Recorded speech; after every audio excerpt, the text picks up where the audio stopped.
Hi everyone, welcome to Snigdha TS academy. All competitive ఎగ్జామ్స్లో వచ్చేటటువంటి Indian జాగ్రఫీకి సంబంధించిన మోస్ట్ ఇంపార్టెంట్ క్వశ్చన్ ఆన్సర్స్ చూద్దాం. So friends, let start the class. Question number 1. తుఫాను భూమి మీదకు చేరే సమయంలో సముద్రపు నీరు ఒక్కసారిగా భూమి మీదకు చేరడాన్ని ఏమంటారు? ఆన్సర్ టైప్ వస్తూ. నెక్స్ట్ క్వశ్చన్, భూకంపాలు ఏ సమయంలో సంభవిస్తే అధిక ప్రమాదము కలుగును? వెరీ వెరీ ఇంపార్టెంట్ క్వశ్చన్ అండి. అయితే భూకంపాలు కనుక ఏ సమయంలో అంటే రాత్రి సమయంలో కనుక సంభవించినట్లయితే అధిక ప్రమాదము కలగడం జరుగుతుంది. సో ఆన్సర్ ఈస్ రాత్రి.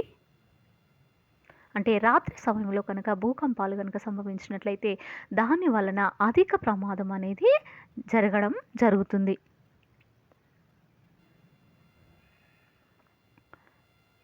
నెక్స్ట్ క్వశ్చన్, తుఫాను హెచ్చరిక వ్యవస్థ మొదటి హెచ్చరికను ఎన్ని గంటల ముందు చేరవేయును?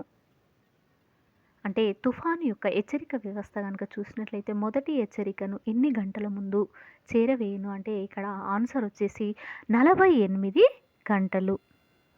ఏంటండి, 48 గంటల్లో తుఫాను రావడం కనుక హెచ్చరిక చేయాలనుకుంటే అటువంటి హెచ్చరిక వ్యవస్థ ఏంటంటే మొదటి హెచ్చరికను 48 గంటల ముందు చేరవేయను. భారతదేశ భూభాగము ఎంత శాతం తుఫానులను గురి అవుచున్నది? అంటే మన భారతదేశ భూభాగం కనుక చూసినట్లయితే ఎంత శాతం తుఫానులకు గురి అవుచున్నది అని అంటే ఇక్కడ 12% గురి కావడం జరుగును. ఎంతండి? 12%.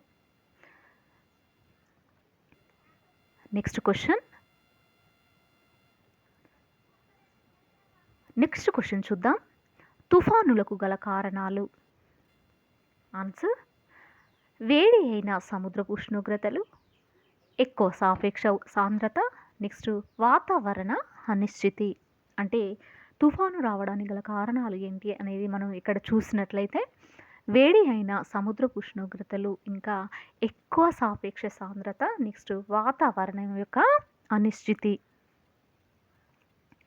నెక్స్ట్ క్వశ్చన్, అంటే ఇక్కడ ఏంటండి, వేడి అయిన సముద్రపు ఉష్ణోగ్రత, నెక్స్ట్ ఎక్కువ సాపేక్ష సాంద్రత, నెక్స్ట్ వాతావరణ అనిశ్చితి కారణంగా తుఫానులు ఎక్కువ రావడము జరుగుతుంది.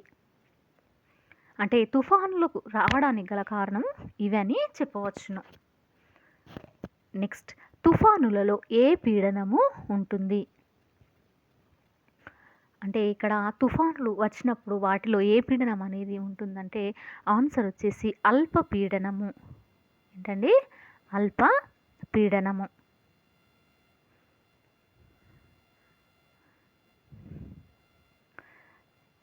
నెక్స్ట్ క్వశ్చన్, అంటే ఇక్కడ తుఫానులు రావడానికి గల అంటే తుఫానులు వచ్చినప్పుడు ఏ పీడనం అనేది ఉంటుందంటే ఇక్కడ అల్ప పీడనం అనేది ఉంటుంది. నెక్స్ట్ క్వశ్చన్, అత్యంత ప్రభావవంతమైన తుఫాను యందు గాలి వేగము ఎంత? అంటే తుఫాను అత్యధికంగా అంటే ఎక్కువగా ప్రభావవంతమైన తుఫాను యందు ఉండేటువంటి గాలి వేగం ఎంత అనేది ఇక్కడ క్వశ్చన్ అండి. ఆన్సర్ వచ్చేసి 300 కిలోమీటర్లు బై గంటలు. నెక్స్ట్ క్వశ్చన్, అత్యధికంగా స్వచ్ఛమైన నీరు ఉండు ప్రాంతము. వెరీ వెరీ ఇంపార్టెంట్ క్వశ్చన్ అండి. అయితే ఇక్కడ అత్యధికంగా అంటే ఎక్కువగా స్వచ్ఛమైనటువంటి నీరు ఉండు ప్రాంతం ఏంటి అంటే ఇక్కడ మంచు కొండలు మరియు చర్యలు. అంటే మంచు కొండలలో మరియు చర్యలలో కనుక చూసినట్లయితే అత్యధికంగా స్వచ్ఛమైన నీరు ఉండడం అనేది జరుగుతుంది. నెక్స్ట్ క్వశ్చన్, దివిసీమకు భారీ నష్టం కలిగించిన తుఫాను సంభవించినటువంటి సంవత్సరము. ఆన్సర్ 1977. అంటే ఇక్కడ దివిసీమకు కనుక చూసినట్లయితే భారీ నష్టం కలిగించినటువంటి తుఫాను సంభవించినటువంటి సంవత్సరం ఏది అని అంటే 1977. 1977లో దివిసీమకు భారీ నష్టము కలగడం జరిగింది. ఏంటండి, అయితే తుఫాను సంభవించడం వలన అయితే 1977 సంవత్సరంలో తుఫాను సంభవించిన తర్వాత ఈ దివిసీమకు అంటే భారీ నష్టం అనేది కలగడం జరిగింది. నెక్స్ట్ క్వశ్చన్ చూసినట్లయితే భూమితో సమాన భ్రమణం కలిగి ఉన్న గ్రహం ఏది? ఆన్సర్ అంగారకుడు. వెరీ వెరీ ఇంపార్టెంట్ క్వశ్చన్ అండి. అయితే భూమితో సమానం భ్రమణము కలిగి ఉన్నటువంటి గ్రహం ఏది అని అంటే ఇక్కడ అంగారకుడు. అంగారకుడు గ్రహం కనుక చూసినట్లయితే ఇది భూమితో సమాన భ్రమణము కలిగి ఉంటుంది. నెక్స్ట్ క్వశ్చన్, తెలంగాణలో సమగార జలపాతంగా పిలువబడే జలపాతము ఏ జిల్లాలో ఉంది? అంటే మన తెలంగాణలో కనుక చూసినట్లయితే సమగార జలపాతంగా పిలువబడే జలపాతం కనుక చూసినట్లయితే ఖమ్మం జిల్లాలో కలదు. ఆన్సర్ వచ్చేసి ఖమ్మం. ఏం జలపాతం అండి? సమగార జలపాతము. నెక్స్ట్, భారతదేశంలో చమురు నిల్వలు ఏ శిలలో ఎక్కువగా దొరుకుతాయి? వెరీ వెరీ ఇంపార్టెంట్ క్వశ్చన్ అండి. అయితే మన భారతదేశంలో కనుక చూసినట్లయితే చమురు నిల్వలు కనుక ఎక్కువ దొరికేది ఎక్కడంటే సెండిమెంటరీ శిలలు. సెండిమెంటరీ శిలలో ఎక్కువగా దొరుకుతాయి. నెక్స్ట్ క్వశ్చన్, ప్రపంచ కాలమండలాలు ఎన్ని? వెరీ వెరీ ఇంపార్టెంట్ క్వశ్చన్ అండి. అయితే ఇక్కడ ఆన్సర్ వచ్చేసి 24. అంటే ప్రపంచ కాలమండలాలను కనుక చూసినట్లయితే 24 కాలమండలాలు కలవు. నెక్స్ట్ క్వశ్చన్, ప్రపంచంలో నైట్రోటులను ఎక్కువగా ఉత్పత్తి చేసే దేశం ఏది? వెరీ వెరీ ఇంపార్టెంట్ క్వశ్చన్ అండి. ఇక్కడ ఏంటండి, అయితే నైట్రోట్లు అంటే ఇక్కడ ఎక్కువగా ఉత్పత్తి చేసేటటువంటి దేశం ఏది అని అంటే ఇక్కడ ఆన్సర్ వచ్చేసి చిలీ. నెక్స్ట్, భారతదేశంలో భూ సరిహద్దు పొడవు ఎంత? Very very important question. అయితే మన భారతదేశంలో మన భారతదేశం యొక్క భూ సరిహద్దు పొడవు ఎంత అంటే ఇక్కడ 15,200 కిలోమీటర్లు. నెక్స్ట్ క్వశ్చన్, భారతదేశం నుండి శ్రీలంకను వేరు చేయుచున్నది ఏది? అంటే ఇక్కడ భారతదేశం నుంచి శ్రీలంకను వేరు చేయుచున్నది ఏది అని అంటే ఇక్కడ పాక్ జలసంధి మరియు మన్నార్ గల్ఫ్. అంటే భారతదేశం నుండి శ్రీలంకను వేరు చేయు జలసంధి ఏది అంటే ఇక్కడ పాక్ జలసంధి, మన్నార్ గల్ఫ్. నెక్స్ట్, భారతదేశంలో అతిపెద్ద బీచ్ గల ప్రాంతము. Very very important question. మన భారతదేశంలో కనుక చూసినట్లయితే అతిపెద్ద బీచ్ గల ప్రాంతం ఏది అని అంటే ఇక్కడ చెన్నైలో కలదు. నెక్స్ట్, భారతదేశంలోని అవపాతంలోని అధిక భాగము ఏ స్వభావానికి చెందింది? ఆన్సర్ పర్వతీయ. అంటే పర్వతీయ అవపాతంలోని కనుక అధిక భాగం చూసినట్లయితే ఇది అంటే భారతదేశంలో కనుక చూసినట్లయితే అవపాతంలోని అధిక భాగం దేనికి ఏ స్వభావానికి చెందిందంటే పర్వతీయ స్వభావానికి చెందినది. నెక్స్ట్ క్వశ్చన్, భారతదేశంలో అత్యంత ఎత్తులోతు గల హిమని నది సరస్సు ఏది? అంటే అత్యంత ఎత్తులో గల అంటే ఎత్తు ఎక్కువగా ఉన్నటువంటి అంటే అత్యంత ఎత్తులో గల హిమని నది సరస్సు ఏది అనేది ఇక్కడ క్వశ్చన్ అండి. ఆన్సర్ వచ్చేసి దేవతాల్. అంటే అత్యంత ఎత్తులో గల హిమని నది సరస్సు ఏది అని అంటే ఇక్కడ దేవతాల్ అని చెప్పడం అయింది. నెక్స్ట్, కేంద్ర జోళ్ల పరిశోధన సంస్థ ఎక్కడ ఉంది? ఆన్సర్ చెన్నై. నెక్స్ట్, కేంద్ర వరి పరిశోధన సంస్థ ఎక్కడ ఉంది? వెరీ వెరీ ఇంపార్టెంట్ క్వశ్చన్ అంటే అయితే కేంద్ర వరి పరిశోధన సంస్థ కనుక చూసినట్లయితే కటక్లో కలదు. నెక్స్ట్, స్టెథోస్కోప్ను కనుగొన్నవారు? రెనీ లాయనిక్. అంటే రెనీ లాయనిక్ గారు కనుక చూసినట్లయితే స్టెథోస్కోప్ను కనుగొనడం జరిగింది. నెక్స్ట్ క్వశ్చన్, తూర్పు రైల్వే ప్రధాన కార్యాలయము ఎక్కడ ఉంది? ఆన్సర్ కలకత్తా. అంటే ఇక్కడ తూర్పు కనుక చూసినట్లయితే రైల్వే ప్రధాన కార్యాలయం ఎక్కడ ఉంది అని అంటే ఇక్కడ కలకత్తాలో కలదు. నెక్స్ట్ బందీపూర్ నేషనల్ పార్క్ ఎక్కడ కలదు? ఆన్సర్ మైసూర్. అంటే బందీపూర్ నేషనల్ పార్క్ కనుక చూసినట్లయితే మైసూర్లో కలదు. Next national botanical research institute ఇక్కడ ఉంది.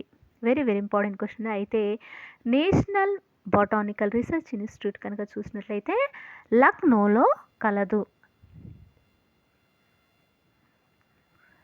నెక్స్ట్ క్వశ్చన్, భారత రైల్వేల ప్యాసింజర్ క్యారేజ్లను ఎక్కడ తయారు చేస్తారు?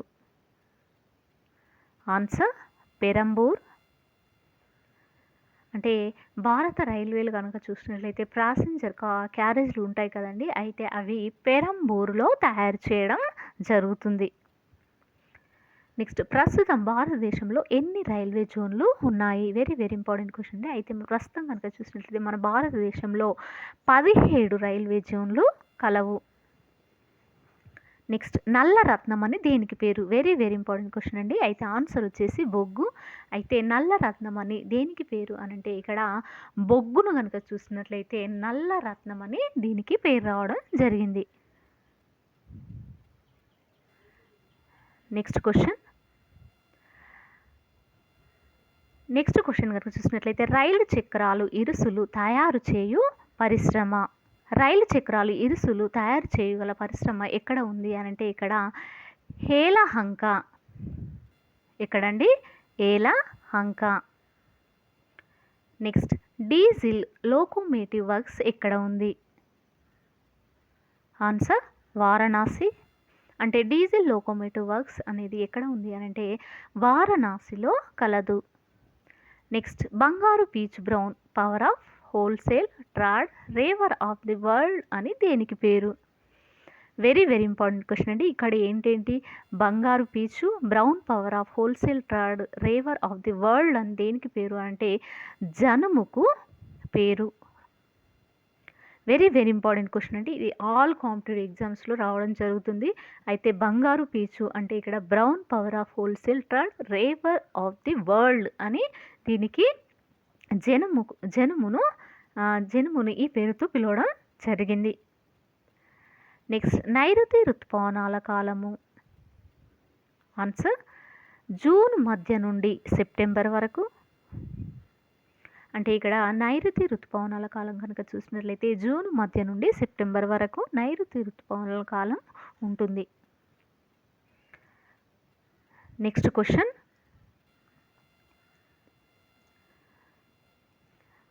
2011లో భారతదేశంలో 2వ అత్యధిక జనాభా కలిగిన రాష్ట్రం?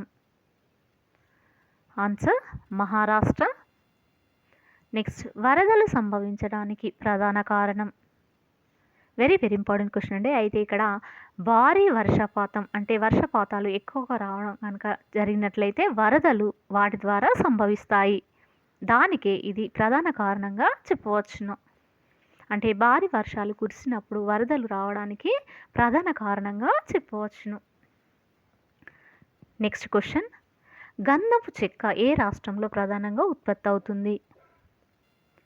వెరీ వెరీ ఇంపార్టెంట్ క్వశ్చన్ అండి. ఇక్కడ గంధపు చెక్క కనుక చూసినట్లయితే కర్ణాటక రాష్ట్రంలో ఎక్కువగా ప్రధానంగా ఉత్పత్తి కావడం జరుగుతుంది. నెక్స్ట్ భారతదేశంలో రైల్వే మార్గాలు లేని రాష్ట్రాలేవి? అంటే ఇక్కడ భారతదేశంలో రైల్వే మార్గాలు లేని రాష్ట్రాలు ఏవి అనేది ఇక్కడ క్వశ్చన్ అండి. అయితే ఆన్సర్ వచ్చేసి మేఘాలయ, సిక్కిం. అంటే మేఘాలయ, సిక్కింలో కనుక చూసినట్లయితే మన భారతదేశంలో రైల్వే మార్గాలు లేని రాష్ట్రాలుగా చెప్పడమైంది. నెక్స్ట్ 2011 జనాభా ప్రకారం ఇండియాలో అక్షరాస్యత శాతం ఎంత? ఆన్సర్ 74.4%. నెక్స్ట్ క్వశ్చన్, కలకత్తా నగరము ఏ సంవత్సరంలో స్థాపించబడింది? Answer 1690.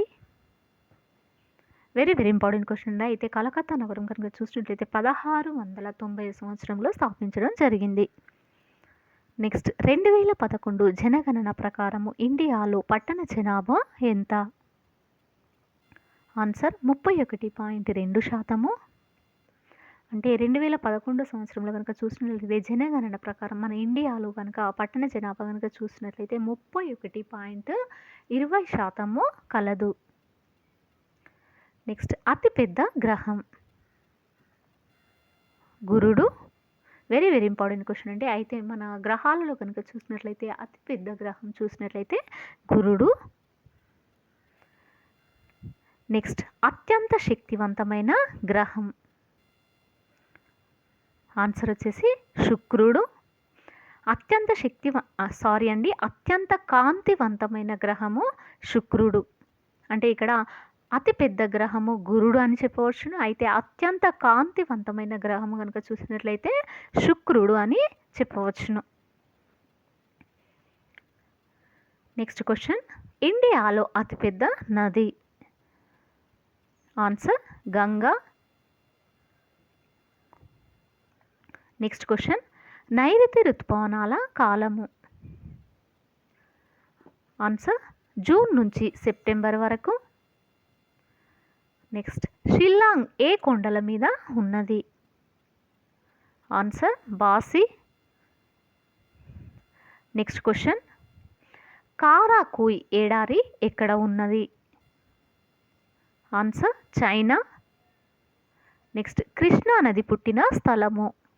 Very very important question. అయితే కృష్ణా నది పుట్టినటువంటి స్థలం ఏది అని అంటే ఇక్కడ మహాబలేశ్వరము. అంటే మహాబలేశ్వరంలో కనుక చూసినట్లయితే కృష్ణా నది పుట్టడం జరిగింది. నెక్స్ట్ శ్రీనగర్ పట్టణం నుండి ప్రవహించే నది ఆన్సర్ జీలము. నెక్స్ట్ భారతదేశము శ్రీలంక నుండి విడిపోయే చోటు answer Indira point. Very very important question అండి. అయితే మన భారతదేశం కనుక చూసినట్లయితే శ్రీలంక నుంచి విడిపోయే చోటు ఏది అని అంటే ఇండియా పాయింట్ అని చెప్పవచ్చును. నెక్స్ట్ క్వశ్చన్, భారతదేశము మొదటి రైలు మార్గాన్ని ఏ సంవత్సరంలో ప్రారంభించారు? వెరీ వెరీ ఇంపార్టెంట్ క్వశ్చన్ అండి. ఇది ఆల్ కాంపిటేటివ్ ఎగ్జామ్స్లో రావడం జరుగుతుంది. అయితే మన భారతదేశంలో మొదటి రైలు మార్గాన్ని 1853వ సంవత్సరంలో ప్రారంభించడము జరిగింది. నెక్స్ట్ క్వశ్చన్, పాల ఉత్పత్తిలో ప్రథమ స్థానంలో ఉన్నటువంటి దేశము ఆన్సర్ భారతదేశము. అంటే మన భారతదేశంలో కనుక చూసినట్లయితే మన భారతదేశం కనుక పాల ఉత్పత్తిలో ప్రథమ స్థానంలో ఉన్నటువంటి దేశంగా చెప్పడమైంది. సో ఫ్రెండ్స్, ఇది ఈ రోజుకు సంబంధించినటువంటి క్లాస్. మీకు నచ్చినట్లయితే లైక్ చేయండి, షేర్ చేయండి, సబ్స్క్రైబ్ చేయండి. Thank you very much.